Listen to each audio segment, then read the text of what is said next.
Muy buenos días, amigas y amigos. Señor ministro Guillermo Ortiz Mayagoitia, presidente de la Suprema Corte de Justicia de la Nación. Señor diputado Francisco Javier Ramírez Acuña, presidente de la mesa directiva de la Cámara de Diputados. Doctor Leonardo Valdés Zurita, consejero presidente del Instituto Federal Electoral. Doctor Guillermo Ortiz Martínez, gobernador del Banco de México. Doctor Raúl Plasencia Villanueva, presidente de la Comisión Nacional de Derechos Humanos. Doctora Jacqueline Pechard, comisionada presidente del Instituto Federal de Acceso a la Información. Doctor Eduardo Sojo Garzaldape, presidente del Instituto Nacional de Estadística y Geografía. Señor Antonio Villarraigosa, alcalde de Los Ángeles, California, bienvenido a México, esta es su casa, muchas gracias por estar con nosotros. Señores representantes de autoridades municipales y estatales, señoras y señores diputados, señoras y señores senadores, distinguidos presidentes de partidos políticos, distinguidos dirigentes de organizaciones sindicales, empresariales, religiosas y de la sociedad civil, señores representantes de los medios de comunicación, muy estimados beneficiarios y participantes de los programas del Gobierno federal, muy queridos colaboradores de la Administración Pública, distinguidas personalidades que nos acompañan, señoras y señores. Agradezco muy cumplidamente la presencia de todos ustedes. Este martes se cumplirán los primeros 3 años de la actual administración. Es una ocasión propicia para reflexionar a mitad del camino respecto de lo logrado, de los desafíos que los mexicanos nos ha tocado enfrentar y, desde luego, de lo mucho que nos falta por hacer. Sobre todo, es momento para precisar con claridad el rumbo que habremos de seguir en la segunda mitad de este sexenio. No quisiera en esta ocasión hacer un recuento puntual. Además, creo que lo que nos ha sido expuesto visualmente ofrece alguna idea de la tarea que se ha realizado con el apoyo de todos los mexicanos. Son ciertamente muchos temas, tantos y tan complejos como compleja es la tarea misma de gobernar. Yo quisiera comentar, sin embargo, algunos logros que para mí son de particular relevancia, no necesariamente en orden de importancia, y desde luego agradeciendo además la enorme labor que todos y cada uno de los secretarios, todos y cada uno de los colaboradores del Gobierno, de la Presidencia de la República, de cada una de las secretarías, han desempeñado a lo largo de estos 3 años. Sin menoscabo, pues, de lo mucho que cada quien ha hecho, quisiera destacar algunas cosas que vale recordar. Una, por ejemplo, es lo que hemos logrado en salud. Se dice fácil, amigas y amigos, pero en 3 años se han rehabilitado o construido más de 1,300 clínicas u hospitales en todo el país. Se trata del mayor esfuerzo en materia de infraestructura de salud que se ha hecho prácticamente, pues casi en medio siglo, me atrevo a decir. El presupuesto de salud creció en estos 3 años más del 50%, el del Seguro Popular específicamente más que se triplicó, y es uno de los esfuerzos más intensos, insisto, de infraestructura que se tenga memoria. Hay, como se dijo, hay ya 88 millones de mexicanos de los 106 que somos, más los más de 15 millones que están en Estados Unidos y a quienes tenemos siempre bien presentes, a quienes protegemos en sus derechos, que ya cuentan con algún sistema de seguro social, que ya cuentan con un seguro médico. Y estoy convencido de que a través del esfuerzo que venimos realizando, particularmente en el Seguro Popular, que es el mecanismo que cubre a quienes no tienen ni ISSSTE ni Seguro Social, a pesar de las dificultades, y quiero que estemos todos atentos a ello, para el 2012 vamos a alcanzar una meta a la que aspira cualquier país y que la mayoría de los países en el mundo no han alcanzado, que es la cobertura universal de salud, médico, medicinas y tratamiento para todos los mexicanos.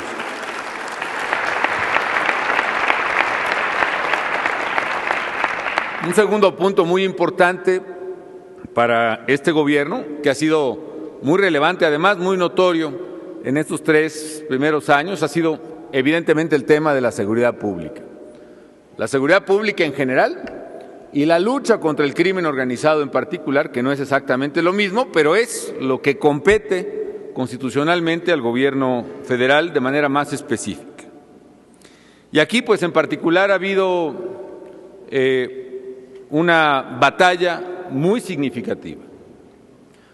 Al inicio del gobierno, quiero comentarles, amigos, encontramos una situación que puedo calificar de dramática. Había un enorme deterioro social y sobre todo un deterioro institucional en varias zonas del país, producto del dominio paulatino que fue adquiriendo la delincuencia en esos lugares. ¿Por qué? Lo que había ocurrido, como explicaba yo el 2 de septiembre, es que esta actividad delictiva pasó de lo, entre comillas, tradicional, que era simplemente el trasiego de drogas hacia Estados Unidos, es decir, literalmente narcotráfico, nada más, y tenía entonces pues un perfil más bajo, un perfil ajeno a la gente, generalmente no se metían con ciudadanos de bien, era un modelo orientado nada más a la exportación. Y esto cambió a un modelo que, además de eso, se orientó a la distribución de drogas en México, pueblo por pueblo, ciudad por ciudad, colonia por colonia, tienda por tienda. Y eso cambió radicalmente la estructura del comportamiento criminal en el país, por lo menos en los últimos 10 o 15 años, porque provocó que una actividad no intrusiva en la vida de los ciudadanos, aparentemente, se convirtió en una lucha por clientelas, por plazas y por rutas. Y por eso hoy, no por la acción del gobierno, en todo caso por la inacción en algún momento del gobierno, enfrentamos a una criminalidad mucho más violenta, mucho más desafiante y que está orientada a eso, a tratar de controlar por la fuerza de las armas y del dinero mercados y territorios. Y por lo mismo pretende intimidar, porque le estorban, a las autoridades, intimidar o cooptar a las autoridades en los 3 órdenes de gobierno. Esta situación se exacerbó por muchas cosas. Una, por ejemplo, es por una cierta tolerancia, cierta pasividad, o en ocasiones, la verdad es que franca complicidad en algunas autoridades. Y esta transformación del modelo de negocio de la delincuencia hizo que la criminalidad empezara a afectar directamente la vida de los ciudadanos. ¿Cómo? A través del delito de extorsión, que es un delito que todavía agravia enorme y preocupantemente a muchos lugares del país, el cobro de piso que hizo la criminalidad a las actividades de muchos ciudadanos productivos, y desde luego el secuestro, que es el delito que más agravia, que más ofende y que más indigna a la ciudadanía, a mi juicio. Y todavía enfrentamos este problema, y por eso, amigas y amigos, ha sido y seguirá siendo una de las prioridades del gobierno federal: combatir el crimen, combatir con toda la fuerza del Estado al crimen organizado, incluyendo el invaluable apoyo de las Fuerzas Armadas del país. Y ya hemos visto algunos resultados de esta lucha. La verdad es que hay algunas cifras impresionantes. Ahí no apareció una que a mí me llama la atención. Por ejemplo, en los últimos años hemos decomisado pues no solo 25,000 vehículos, sino también más de 400 aeronaves en el país, varios millones de cartuchos, más de casi 7 millones de cartuchos, por ejemplo, casi 3,000 granadas, en fin, las cifras son contundentes. Este dato, por ejemplo, que si reuniéramos la droga que hemos decomisado nos alcanzaría a darle casi 100 dosis a cada joven mexicano entre los 15 y los 30 años de edad. Me parecen datos que hablan por sí mismos. En fin, hemos golpeado severamente a la criminalidad. Es una estrategia que así está diseñada, que advertimos desde el principio que iba a costar tiempo, dinero, recursos económicos y también, por desgracia, vidas humanas como así ha ocurrido con la vida de cientos de soldados, de policías, de marinos que han perdido la vida en cumplimiento de su deber.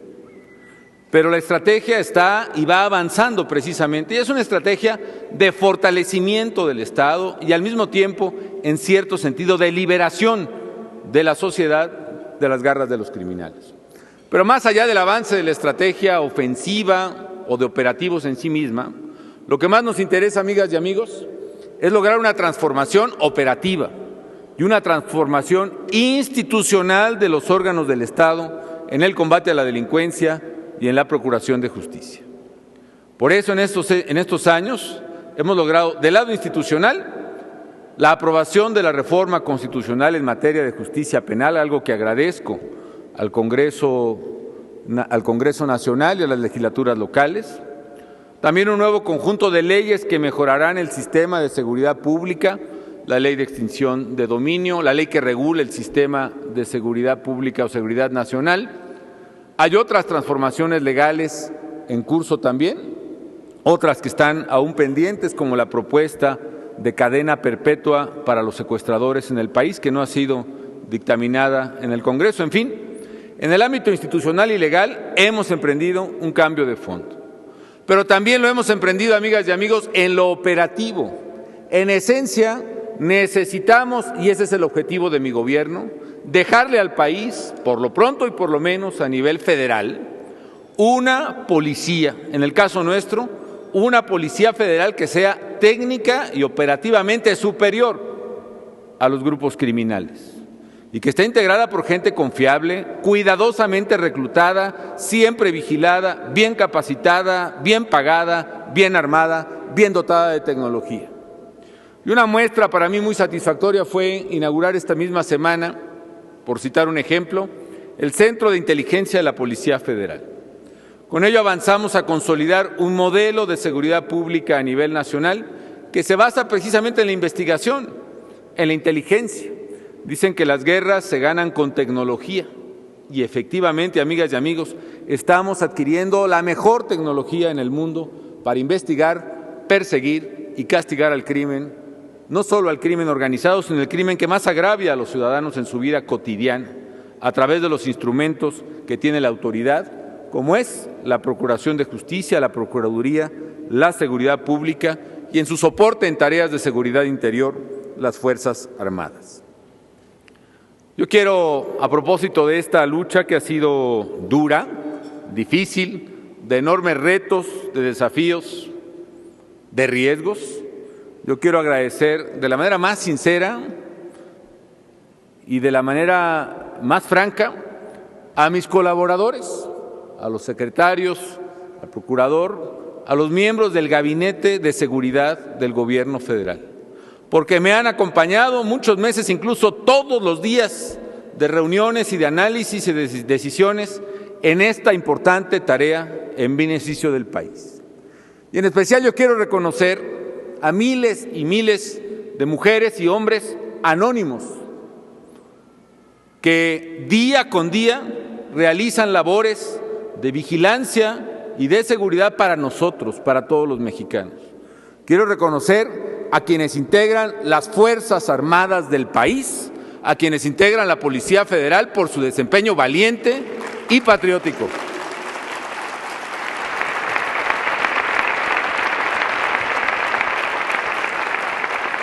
Quiero decirles, desde el más modesto soldado raso, policía, hasta sus jefes y superiores jerárquicos, que lo que ustedes realizan es algo que México agradece y sé que algún día será valorado en toda su magnitud, en su justa dimensión.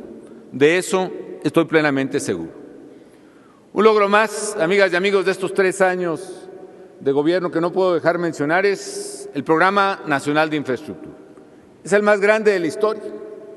Antes de esta administración, los niveles de inversión representaban alrededor del 3% del Producto Interno Bruto. Ahora, con todo y crisis, hemos alcanzado más del 5% del Producto Interno Bruto. ¿Por qué digo con todo y crisis? Porque antes, lo primero que se recortaba en el gobierno, en este tipo de casos, pues ahora sí se recortaba todo y precisamente los gastos de inversión en infraestructura se posponían. Yo lo comprendo porque la gravedad de la crisis obliga a tomar decisiones que son muy complejas. Pero si en algo nos empeñamos, a pesar de la adversidad, que ya les contaré en un momento más, fue en no recortar el gasto de infraestructura del país, o por lo menos en mantener los puntos estratégicos del plan de infraestructura. Y esto se está traduciendo en obras estratégicas que literalmente están cambiando el rostro de México, estoy seguro.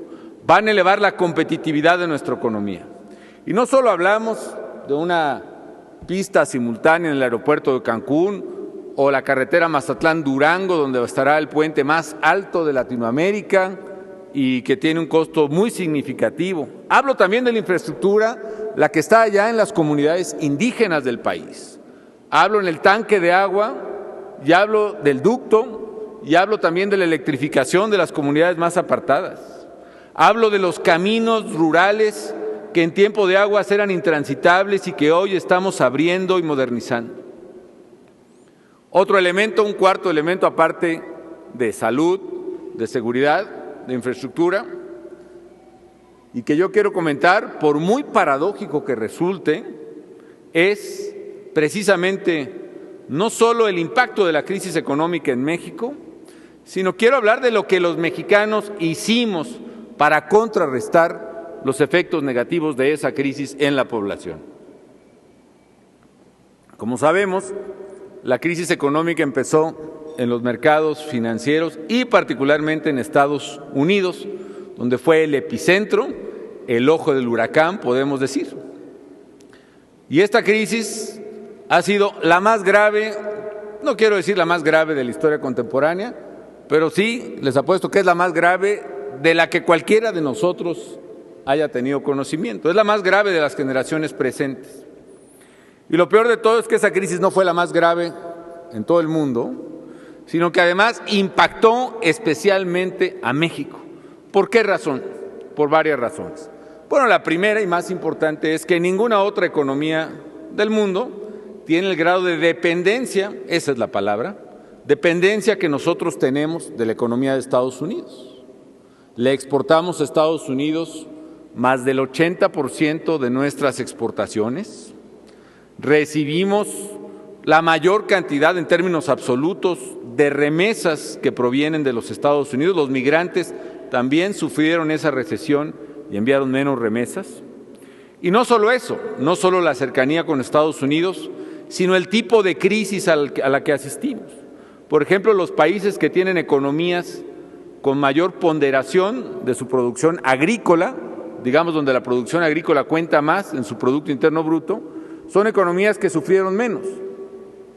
Pero impactó especialmente a México porque fue una crisis que impactó precisamente primero los servicios financieros, luego el comercio mundial y finalmente la producción industrial. Y en la producción industrial, más específicamente la de manufacturas, y dentro de las manufacturas impactó particularmente con fuerza la industria automotriz.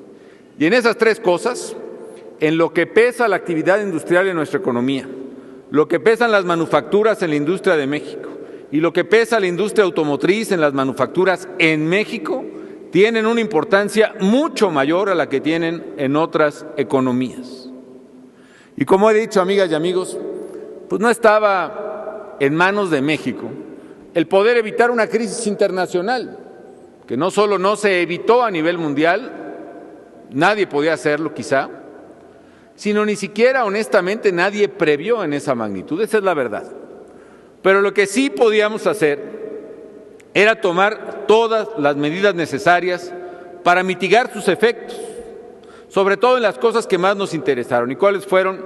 En el empleo y en el ingreso de las familias mexicanas que menos tienen. Por supuesto que tuvo un impacto, pero ese impacto pudo aminorarse y les voy a decir por qué. Y en esto, amigas y amigos, para hacerlo, para amortiguar ese golpe, con el apoyo de la sociedad, con el apoyo de las organizaciones obreras de México, la mayoría de ellas que con responsabilidad antepusieron el interés del país, con el apoyo de sectores productivos, pusimos en marcha una serie de medidas. Ya se han mencionado aquí, simplemente las esbozo. Con el programa de empleo temporal le dimos trabajo a casi 500,000 de mexicanos en actividades comunitarias. Con el programa de preservación del empleo, que todo el mundo conoció como el de paros técnicos más bien, protegimos a los trabajadores de las industrias exportadoras que más se afectaron precisamente de la crisis en Estados Unidos. Así logramos preservar otro 500,000 de empleos. Y mientras que en muchos países se cerraron las puertas del crédito, de hecho esa es la esencia de la crisis en sus inicios, en la parte financiera, se acabó, se estranguló el crédito mundial y eso de alguna manera infartó las economías de todo el mundo. A pesar de la contracción del crédito, aquí en México, al contrario, con el apoyo de la banca de desarrollo del gobierno, detonamos crédito para pequeñas y medianas empresas. Y le dimos crédito entre septiembre del año pasado y octubre de a 100,000, casi 100,000 pequeñas y medianas empresas del país, con lo cual protegimos el ingreso de 1,5 millones de familias más. Y se dice fácil, pero a pesar de la crisis, yo diría que precisamente por la crisis, para contrarrestarla, no solo no redujimos, sino que aumentamos la inversión pública. Yo recuerdo que en los primeros 5 meses del año, el gasto que habíamos hecho de inversión pública del gobierno federal en obras había sido más del 80% superior al del año pasado. Y también, en lo que va de enero a octubre, hemos aumentado 25% más el crédito a través de la banca de desarrollo. Todo ello, amigas y amigos, permitió, si no evitar, porque sí tuvimos una afectación, sí mitigar y de manera sustancial el efecto de la crisis en el empleo y en el ingreso de los mexicanos. Les voy a dar 2 ejemplos que les pido que consideren. La crisis de 95, la devaluación allá de lo que se conoció en el mundo muy despectivamente como la crisis del tequila, o aquí, hay varios nombres que se le han dado, ya no quiero mencionar ninguno a esa crisis, pero fue incluso menos grave de la de ahora. Probablemente la economía crezca 7%, ahora se están haciendo muchos ajustes, por cierto, en el cálculo, pero la nuestra puede decrecer 7% este año. En aquel año decreció 6%. Sin embargo, en 95 se perdió 1 de cada 10 empleos formales, 1 de cada 10. Esta crisis, que fue más grave, registró una variación, no 1 de cada 10, 1 de cada 100 empleos formales en el país. Y estos esfuerzos, amigos, nos van a permitir, y esta es la buena noticia, nos van a permitir consolidar la recuperación en el empleo y en los ingresos. De hecho, ya está ocurriendo y eso es bueno. El tercer trimestre del año, nuestra economía finalmente volvió a crecer. Y lo hizo además a una tasa muy importante, 2.9% de crecimiento trimestral. ¿Eso qué significa? Que a ese ritmo, si ese ritmo suponiendo se siguiera todo el año, es una tasa de crecimiento anual de más del 12%. Una tasa además que, a diferencia de otras economías en el mundo, así como nosotros sufrimos más que muchas otras, ahora, en los últimos 5 meses, a diferencia de muchas economías, insisto, se está dando un proceso de creación neta de empleos que suma ya 250,000 nuevos empleos netos en el sector formal, más de 250,000, sin considerar noviembre, que en la primera quincena ya registraba 45,000 más empleos creados. Un quinto dato que recupero del recuento es también la política social, y en este caso lo enfocado a la mitigación que produjo en esta crisis. Aquí tuvimos una doble crisis. La crisis de los alimentos primero, que incluso duplicó o triplicó su precio en el mundo a finales del año antepasado, y luego la crisis económica, que fue más fuerte que la del 95. En 95, el número de pobres en México, en pobreza extrema, aumentó en 17 millones. Aquí sí tuvimos, por desgracia, esa ampliación que se está registrando en todo el mundo, pero fue casi la tercera parte de lo de entonces. ¿Y por qué razón?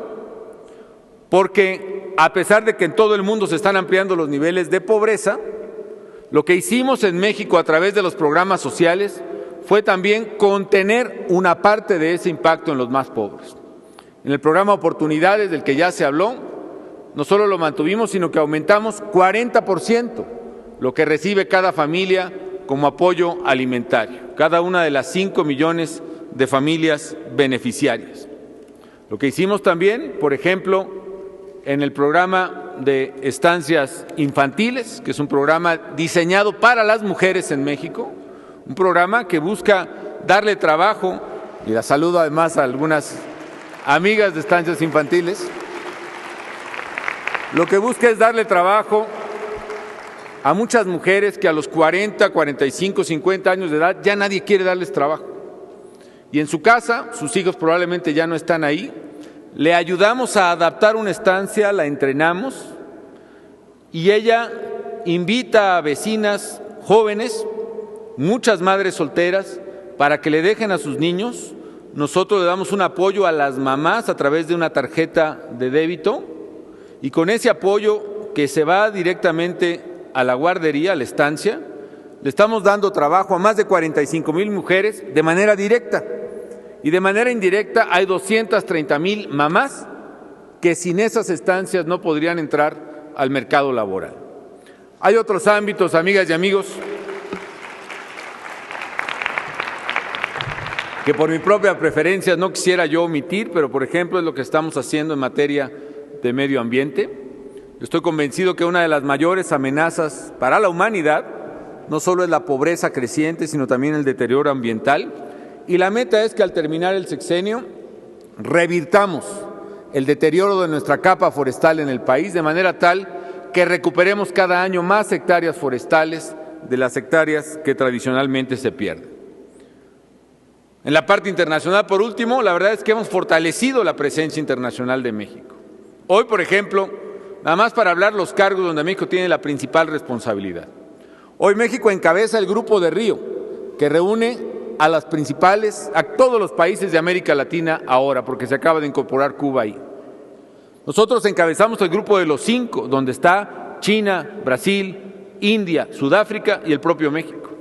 Y hoy estamos participando como miembros en el Consejo de Seguridad de las Naciones Unidas.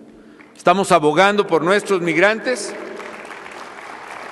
estamos peleando por sus derechos y también México ejerce un liderazgo entre los países en desarrollo en un tema fundamental que es en la lucha contra el cambio climático, y el próximo año vamos a organizar aquí en México lo que se llama la Conferencia de las Partes, la próxima después de Copenhague, donde estoy seguro alcanzaremos acuerdos medulares para precisamente regular esta tarea imprescindible de la humanidad.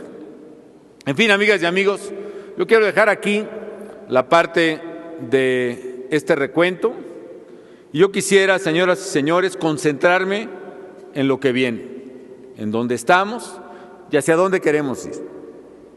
El pasado 2 de septiembre, aquí mismo, manifesté que a pesar de los avances, muchos de ellos muy significativos, a la luz de lo que queríamos construir, a la luz del México que queremos, lo logrado era pues claramente insuficiente, que teníamos que cambiar a México, que ante la disyuntiva de administrar lo logrado y de seguir con el mero impulso de la inercia o asumir cambios profundos en las instituciones con los costos y los riesgos que los cambios profundos siempre llevan, yo claramente me inclino por un cambio sustancial de las instituciones y de la forma de hacer las cosas en nuestro país.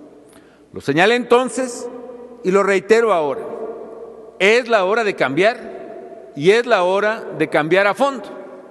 Y por eso también presenté una agenda de 10 puntos para lograr el cambio que todos necesitamos. Pocos días después, presenté al Congreso de la Unión la propuesta de ingresos y gastos para 2010. En esencia, amigas y amigos, el paquete fiscal respondía a las graves condiciones que enfrentaban las finanzas públicas del país. La complejidad de las propuestas y fundamentalmente la necesaria recaudación adicional para fortalecer las finanzas públicas, pues como era de esperarse, generaron un debate muy intenso, un debate que acaparó la atención de la opinión pública durante más de un mes y que quizá debilitó el impulso necesario del resto de los temas, el impulso necesario para impulsar las reformas de fondo. Afortunadamente se ha superado en buena parte ese momento, pero por lo mismo, hoy aprovecho este día para llamar a todos a retomar esas propuestas y a retomar el espíritu de la convocatoria del 2 de septiembre, así como a revisar no solo los avances registrados, sino los pendientes de cada tema, que son muchos. Un primer punto que mencioné, amigas y amigos, era que si las crisis alimentaria y económica habían aumentado la pobreza en el mundo y en México, el primer reto como mexicanos que deberíamos imponernos es la superación de la pobreza. Superar la pobreza extrema en la que viven hoy todavía 19 millones de mexicanos. Y para lograrlo, señalé que era necesario concentrar la fuerza y los recursos para mitigar esos impactos, que es lo que propuse hacer. A pesar de que teníamos menos recursos públicos, propuse precisamente al Congreso de la Unión un paquete muy audaz, un paquete que incrementaba de 42,000 a 65,000 millones de pesos el programa Oportunidades, el programa de combate a la pobreza. Y saludo también, hay beneficiarios de Oportunidades aquí. Y aunque no contaremos con todos los recursos que propusimos originalmente en el paquete 2010, lo aprobado sí nos va a permitir, también en parte, fortalecer y ampliar la cobertura de los programas sociales. Yo quiero subrayar una cosa, amigas y amigos. Estamos apoyando más programas que han demostrado su eficacia, que técnica y científicamente se ha demostrado que sí funcionan y que sí reducen la pobreza extrema. Naturalmente eso no es suficiente. No basta darle transferencias condicionadas a una familia con tal de que lleve a sus hijos a la escuela o a la clínica. Sí ayuda a transformar estructuralmente la pobreza, pero encima de ello lo que necesitamos es además darles oportunidades de ingreso propio y generar trabajo en México.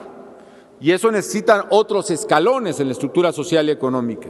Necesita hacerse, por ejemplo, lo que también hemos hecho, que es apoyar pequeños proyectos productivos de las familias pobres, por ejemplo, a través de FONAES, y apoyar proyectos productivos de pequeñas y medianas empresas en el país, que también lo estamos haciendo. Y finalmente hacer que la economía crezca y genere empleo. Pero no podemos esperar a que la economía crezca y genere empleo para ayudar a esos casi 20 millones de mexicanos que no tienen para comer lo necesario para una nutrición adecuada. Por eso vamos a ampliar los programas, vamos a ampliar oportunidades, vamos a ampliar apoyo alimentario para 1 millón de familias más en su conjunto, un poco más.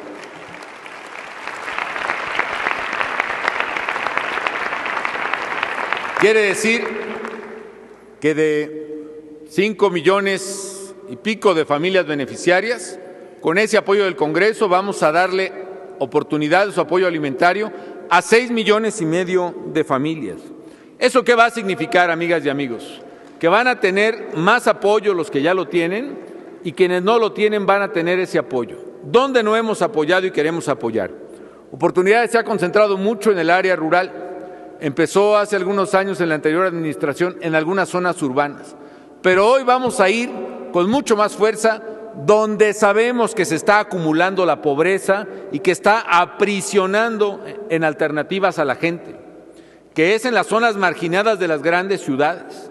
Queremos ir con mucho más fuerza, con oportunidades, a Chimalhuacán, y a Valle de Chalco, y a partes de Ecatepec, y a ciudades donde no estamos, como la periferia de Ciudad Juárez, o la periferia de Acapulco, o de León, o de muchas ciudades del país, donde la gente no tiene ni siquiera la alternativa del autoconsumo que hay en algunas zonas rurales de México.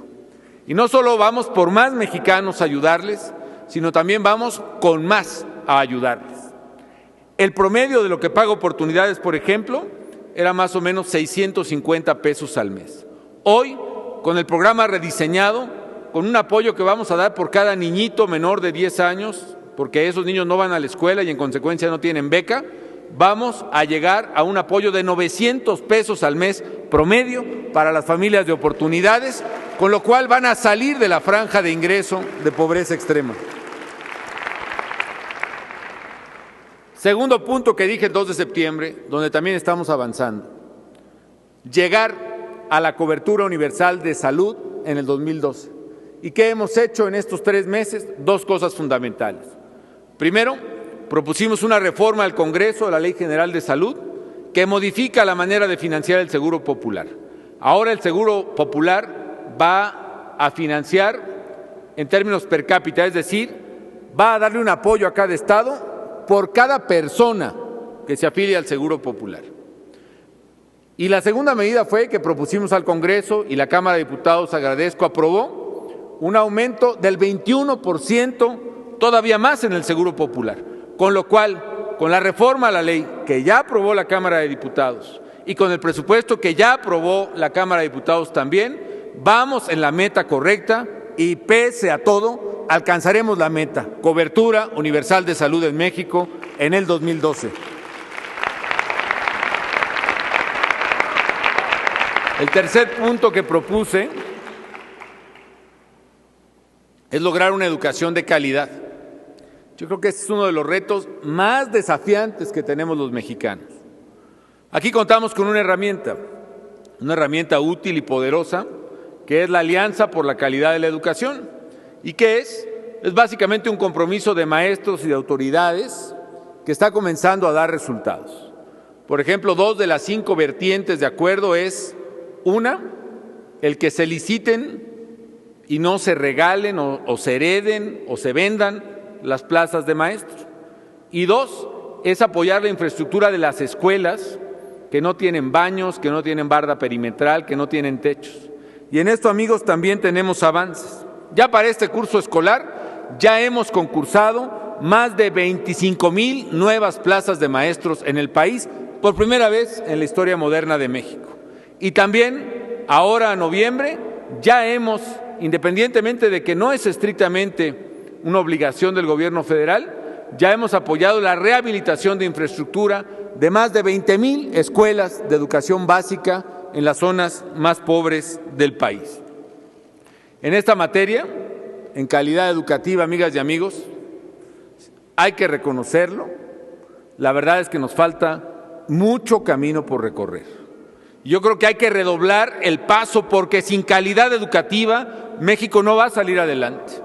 Sé que si trabajamos juntos, si presionamos juntos a autoridades, maestros, padres de familia cuya participación es fundamental y ciudadanos, sé que lograremos la educación de calidad que México necesita para salir adelante. ¿Cuál fue el cuarto punto que propuse el 2 de septiembre? El fortalecimiento de las finanzas públicas. No hay Estado que pueda salir adelante. No ha habido, quizás salvo excepciones, una nación que salga adelante sin finanzas públicas fuertes. Y México no tiene finanzas públicas fuertes. Por eso el pasado 2 de septiembre, además, no solo señalé eso, sino señalé que el problema se había agravado. Dije literalmente, el futuro ya nos alcanzó, y es cierto. ¿Por qué ya nos alcanzó el futuro en esta materia? No solo por la crisis, amigos, sino porque pasó en los últimos años y particularmente en este año algo que temíamos que iba a pasar y ya ocurrió, que es la caída en la producción petrolera. En 6 años, México, de haber exportado 3 millones, de haber producido 3,200,000 barriles, está produciendo quizá 2,5 millones de barriles. Es decir, en 6 años perdimos 700,000 barriles de petróleo diarios.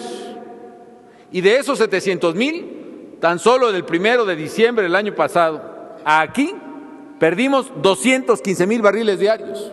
¿Qué quiere decir eso, amigas y amigos? Es una cosa muy simple, pero dramática. el petróleo se nos está acabando. Eso está impactando las finanzas públicas. ¿Cuántos son al precio de hoy del petróleo esos más de 200,000 barriles que perdimos este año? Significa que perdimos 72,000 millones de pesos este año y que en estos últimos años toda la caída representa que México perdió más de 300,000 millones de pesos en finanzas públicas. Una reforma, incluso de las polémicas de las que muchos se discuten, por ejemplo, las de, cito una que no se ha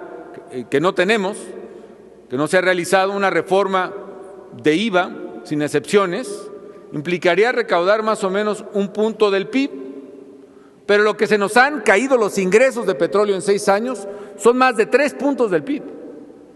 Por esa razón, amigos, había que hacer cambios urgentes, cambios difíciles, cambios que nos permitan aumentar la recaudación tributaria que no tenga su origen en el petróleo.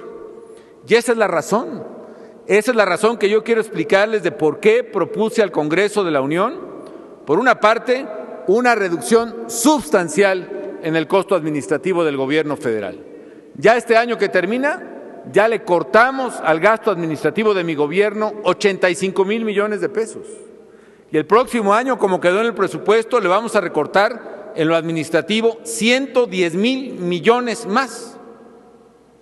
Y por otra parte, la propuesta que presenté sí planteaba un esfuerzo de recaudación que necesitamos y en particular una contribución especial destinada directamente al combate a la pobreza.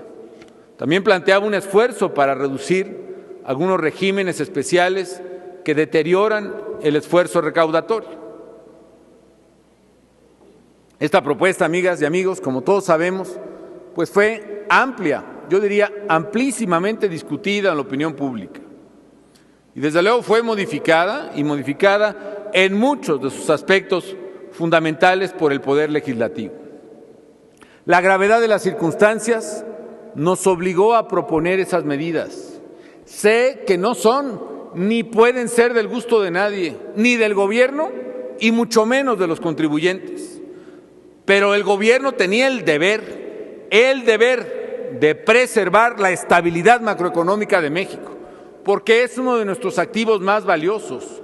Cuando no hemos tenido estabilidad macroeconómica, en 76, o en 82, o en 87, o en el propio 94, 95, cuando no hemos tenido estabilidad en las finanzas públicas, el país prácticamente se nos ha ido de las manos.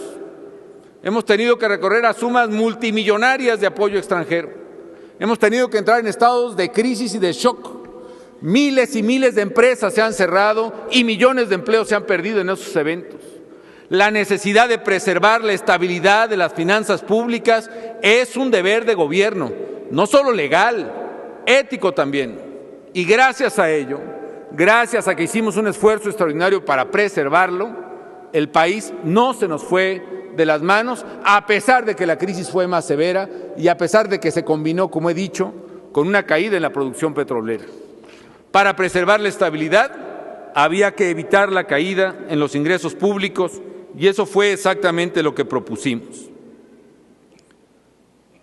Porque un desequilibrio inmanejable hubiera puesto al país en gravísimo riesgo.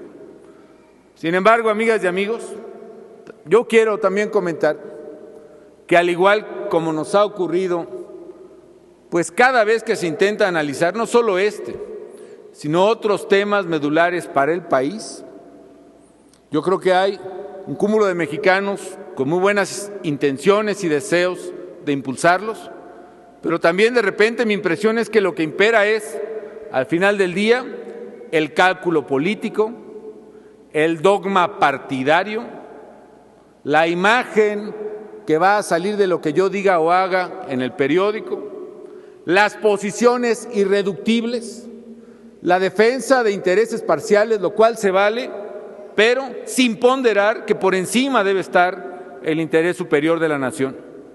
Yo pienso, amigas y amigos, que mientras nos perdamos una y otra vez en debates estériles, en críticas sin propuestas serias, en prejuicios, en tabúes, otros países nos seguirán rebasando, seguirán haciendo las reformas que aquí a veces ni siquiera nos permitimos discutir a fondo.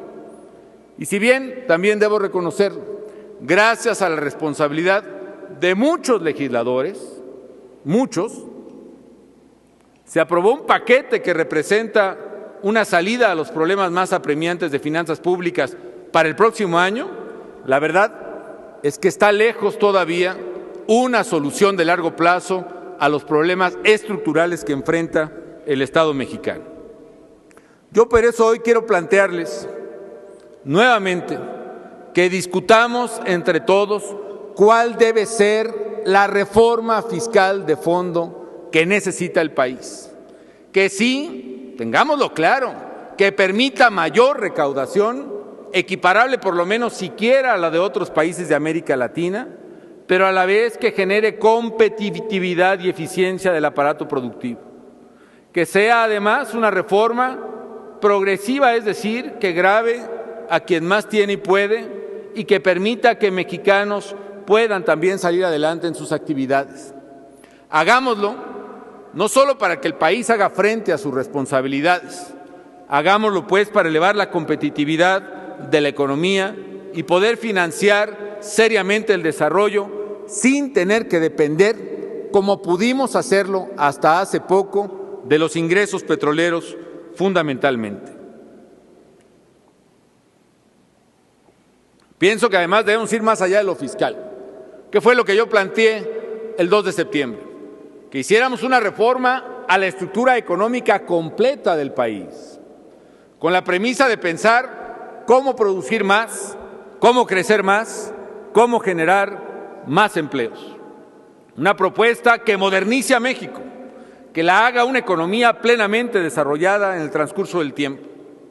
Por eso también incluso ya presenté al Congreso de la Unión unas primeras propuestas para ese respecto. Por ejemplo, una muy importante para facilitar y acelerar la inversión en infraestructura, para que los sistemas de ahorro de largo plazo como los fondos de pensiones puedan financiar activos de largo plazo como son las carreteras, los puertos, los aeropuertos que necesitamos. Quisiera además decir que en esa agenda de cambio había varios puntos de la agenda de modernización del 2 de septiembre. En la misma agenda, por ejemplo, propuse como un componente indispensable la reforma en materia de las empresas del sector público, particularmente las energéticas. Como quinto punto del cambio estaba una nueva generación de empresas públicas del sector energético. Señalé ese día que habríamos de emprender una transformación de raíz de las empresas públicas, con la finalidad de eliminar privilegios, terminar con su opacidad y con la corrupción y orientar su desempeño al servicio público a través de una profunda reestructuración y modernización. Y es por esa razón, amigas y amigos, que el pasado 10 de octubre, en uso de mis facultades constitucionales, decreté la extinción de Luz y Fuerza del Centro.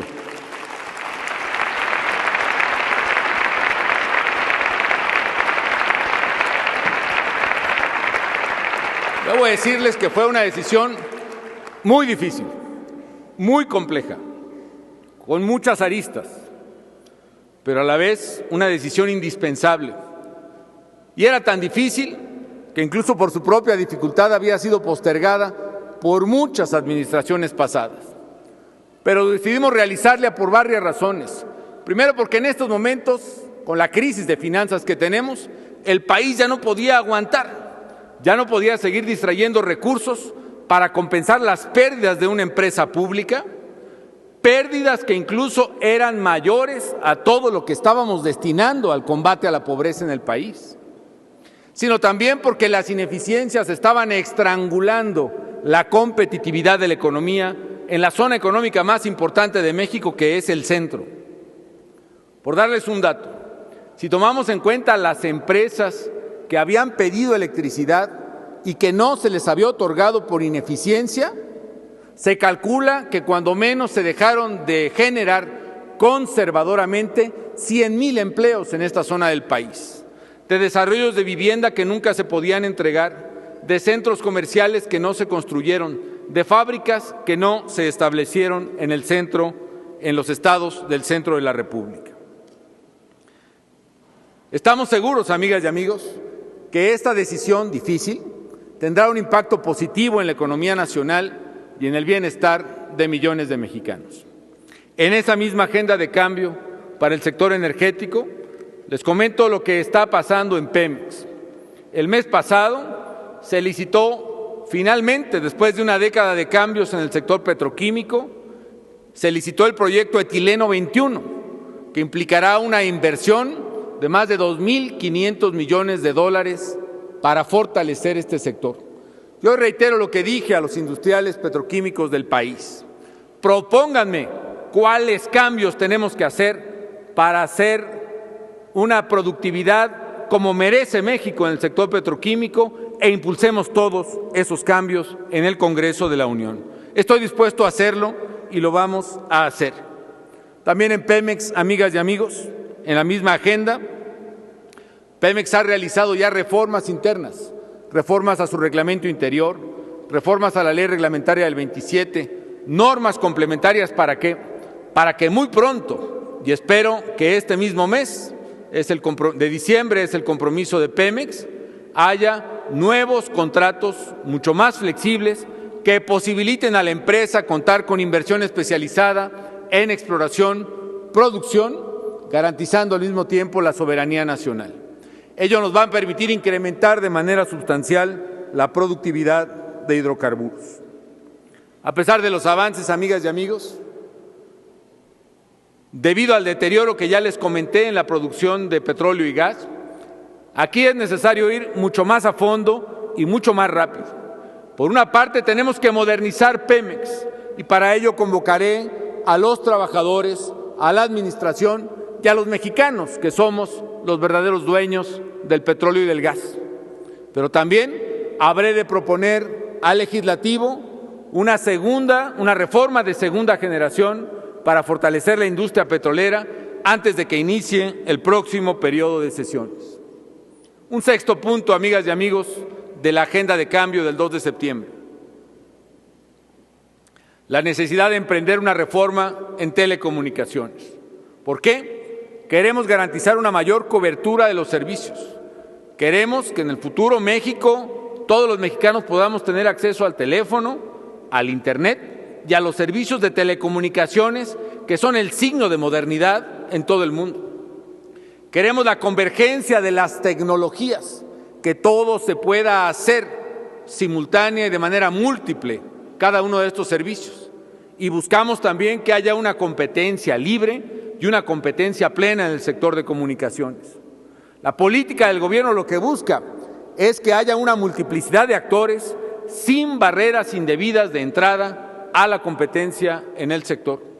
Y estamos dando ya algunos pasos. Uno, por ejemplo, es la licitación de la red de fibra oscura de la Comisión Federal de Electricidad para que a través de un cable que va adicional a las torres de alta tensión pueda tenerse un libre acceso al servicio de telecomunicaciones en los participantes.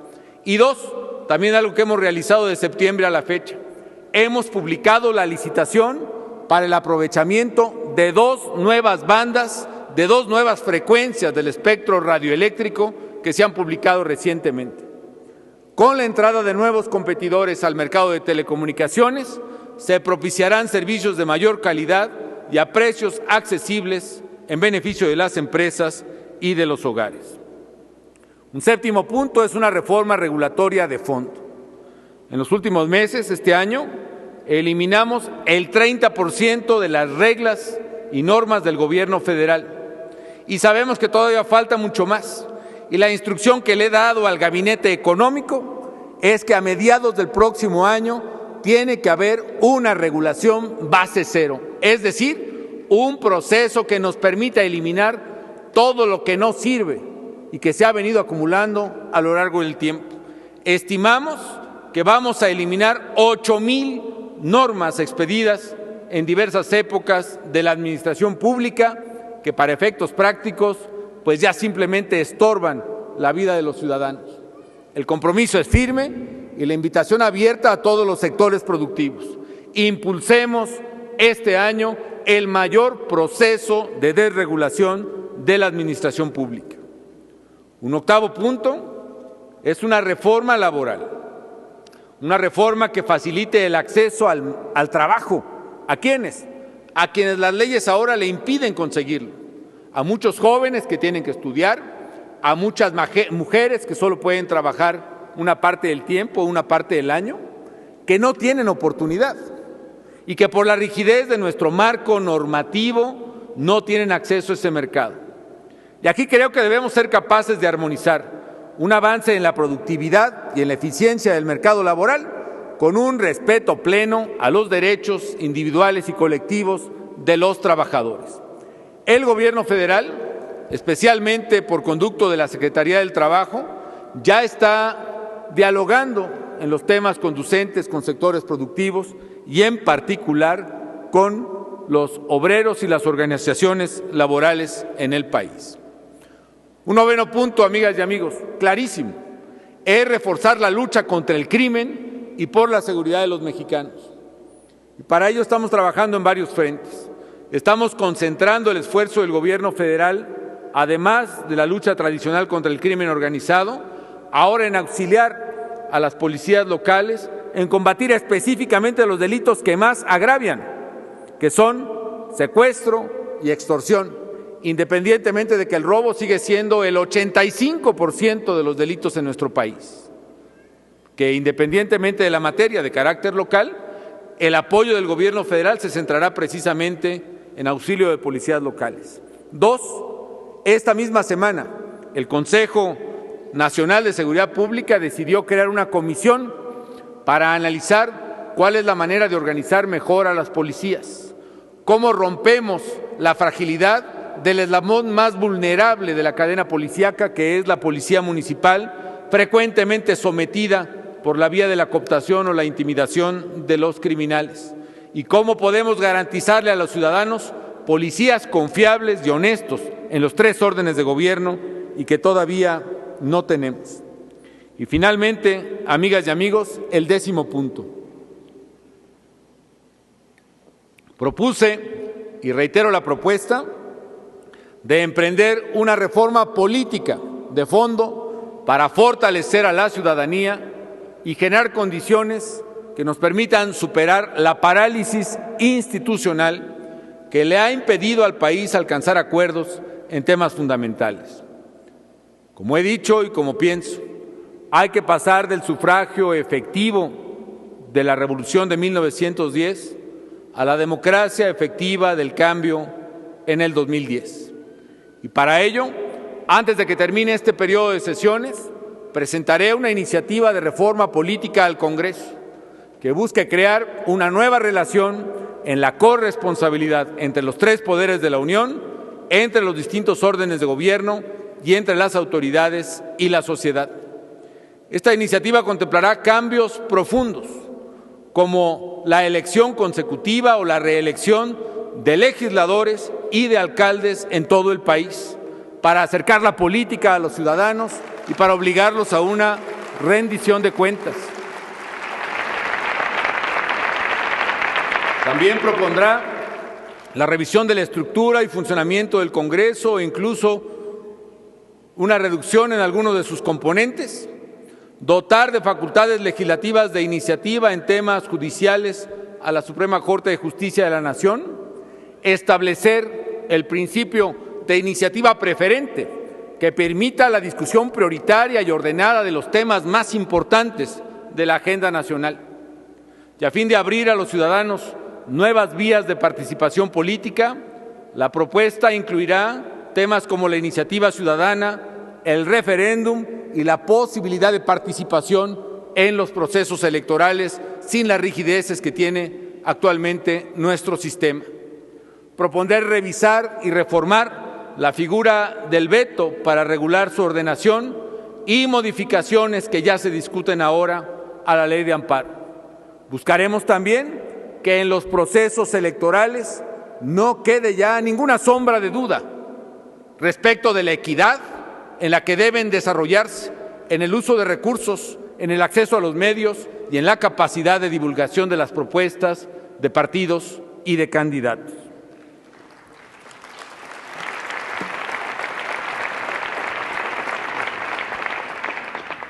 Mexicanas y mexicanos, por las circunstancias que nos tocó atravesar este año, por la crisis económica, por la influenza, por la violencia de la lucha entre los cárteles en México, por la sequía, por muchas razones, este ha sido y quizás será el año más difícil para este gobierno.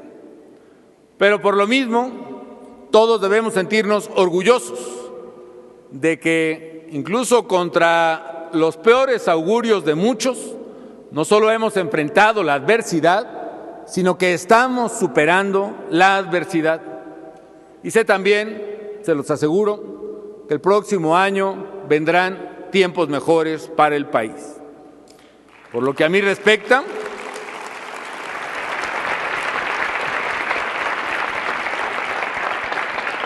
en lo personal puedo decirles que cada día que inicia, cada día de gobierno representa un nuevo comienzo.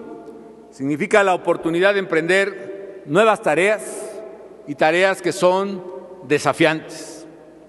Y atenderemos nuestro deber en la segunda mitad de este gobierno con un vigor renovado y con una esperanza renovada, con la alegría de servir conforme a las más profundas convicciones que nos mandan. Quiero compartirles que como padres y como mexicanos orgullosos que somos, mi esposa Margarita y yo, siempre hemos concebido a la política como un medio privilegiado para servir a los demás, que esa es la vía, lo sabemos, para construir y hacer el bien común, y así poderle heredar a nuestros hijos, a los hijos de los demás, a las futuras generaciones de mexicanos, un México distinto y un México mejor por el que hemos luchado prácticamente toda nuestra vida. Nos conocimos cuando nuestros ideales comunes enfrentaban una severa adversidad política, incluso una adversidad autocrática. Hemos librado muchas batallas juntos. Yo quiero agradecerle a Margarita y a mis hijos, a María, a Luis Felipe y a Juan Pablo, por su apoyo generoso a lo largo de uno de los años más difíciles de la historia reciente del país. Y también quiero agradecerle a la vida esta oportunidad, porque, amigas y amigos, servir a México en momentos de dificultad es el mayor honor que puede tener cualquier mexicano.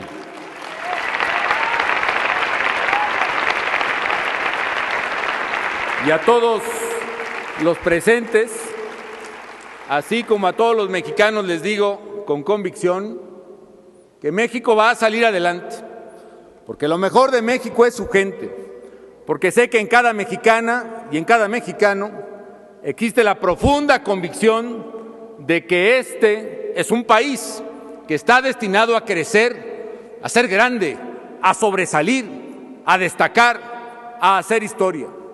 Que gracias al esfuerzo de todos, 2010 será un año mucho mejor para México. Y a unas semanas de que inicie el 2010, en el que celebraremos el bicentenario de la independencia y el centenario de la revolución, es momento de reivindicar nuestras raíces, de recibir el año de la patria con júbilo, con orgullo, con unidad. El año de la patria debe ser un año en el que vibre el orgullo nacional en cada hogar, en cada barrio y en cada plaza del país. En 1810, una generación de valientes puso fin a la dominación de un imperio que oprimía nuestros derechos. En 1910, una generación de audaces revolucionarios acabó con una dictadura que se rehusaba a que México cambiara y fuese democrático y justo. En 2010, nosotros, la generación del Bicentenario, a nosotros nos toca no solo preservar, sino ampliar esas libertades y además impulsar cambios profundos y pacíficos para hacer de México un país más democrático y más justo, más seguro y más libre, más equitativo, más próspero, más fuerte. Hoy tenemos la oportunidad de que 2010 sea el año del cambio profundo, el año que sea recordado en el que México cambió y cambió para bien la trayectoria de su futuro. Hagamos de 2010 el año en el que vencimos las inercias y las resistencias que impedían que nuestro país se convirtiera en el México próspero que está llamado a ser. Y no hay tiempo que perder. Tenemos que imaginar qué México queremos y trabajar sin descanso hasta lograrlo. Esa es la instrucción y la orden a todos los colaboradores del gobierno federal. El camino no estará exento de costos, ni estará exento de riesgos, pero vale la pena recorrerlo hasta alcanzar la patria que queremos. Con valentía y con audacia, atrevámonos a transformar a México. Tomemos con firmeza, con certeza, con esperanza, las riendas de nuestro destino e iniciemos en una fecha propicia una nueva etapa en la historia gloriosa de esta nuestra gran nación. ¡Que viva México y que vivan los mexicanos! Muchas gracias.